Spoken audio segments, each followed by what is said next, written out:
Looking for indie game news? We've got you covered. This is the Weekly Brew.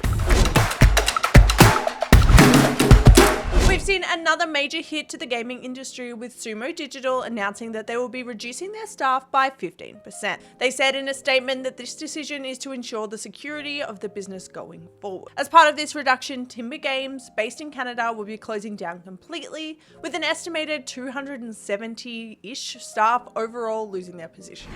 Screwdrivers, the racing game where you get to build your car and drive it too, has announced it'll be racing into early access. This part car builder, part racing game sees you use a variety of different materials and mechanisms to build the ultimate race car before testing it out on the tracks by yourself or with friends. You can get behind the wheel in early access from June 20th. The much loved Moonstone Island, a creature collecting life sim set across an open world with 100 different islands, is getting its Nintendo Switch release. This one has been on the cards for quite some time, and Switch players will be happy to know that they can jump into the world of Moonstone Island from June 19th.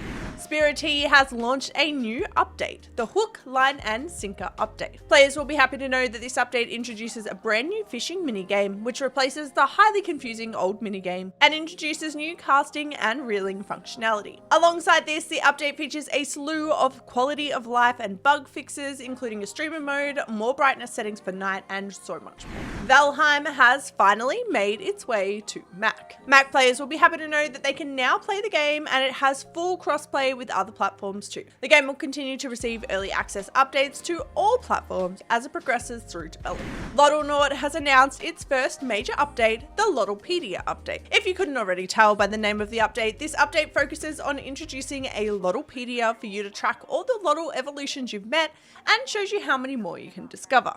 In addition to this, the update will also add new personalities and more features for Loddles, and you can also get a boost with the new Boost Overdrive feature. The Loddlepedia update is launching June 27th. Horticular, a cozy garden building sim game, has announced its release date. This adorable building game sees you build and expand a lush garden in a magical world.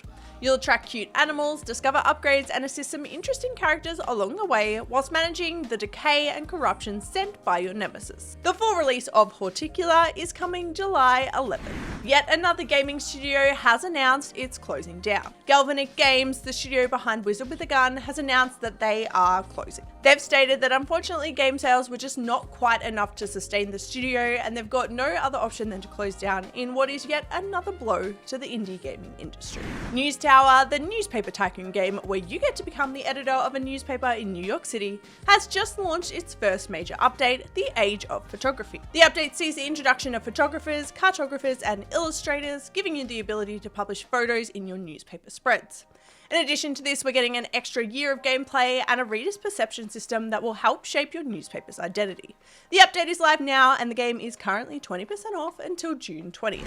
Steam Next Fest has just about wrapped up for another time. There were well over 1,000 demos featured in the fest, with some really unique games coming out of the woodwork. Some of the most popular demos included Once Human, an open-world survival shooter game, Tiny Glade, a sandbox freeform building game, Aska, a Viking-themed open-world survival crafter, Rika, an exploration sim where you play as a witch apprentice, Flintlock, a Souls-like action-adventure that sees you take on the gods, Endzone 2, a city builder colony sim set in a post-apocalyptic world, Aloft, a multiplayer survival adventure game set in a world of floating islands, Duckside, a post-apocalyptic open-world survival crafter where you play as ducks, Dungeon Crawler, a claw machine deck building game, and Caravan Sandwich, an exploration sim adventure game set across vast desert landscapes. If you're looking for some more recommendations on Steam Next Fest games, we covered about 70 over the course of Next Fest, so definitely go and check out our previous videos for more. This week is pretty stacked for game releases, with some big indie games coming our way. Go-Go Town, a city builder game where you play as mayor of a rundown town, launches into early access June 18th. Hashtag Blood, a vampire apocalypse themed dungeon crawler, launches June 18th.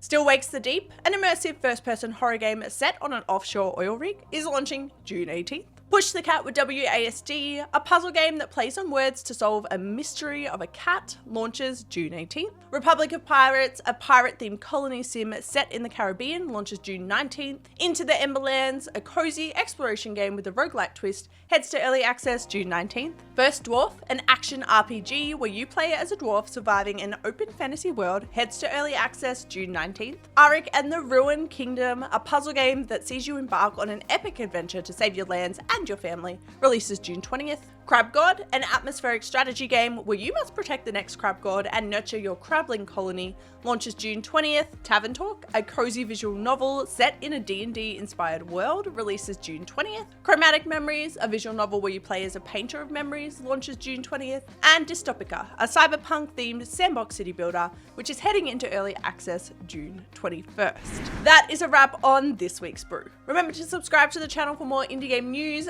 features, reviews, and more. Until next time, stay caffeinated.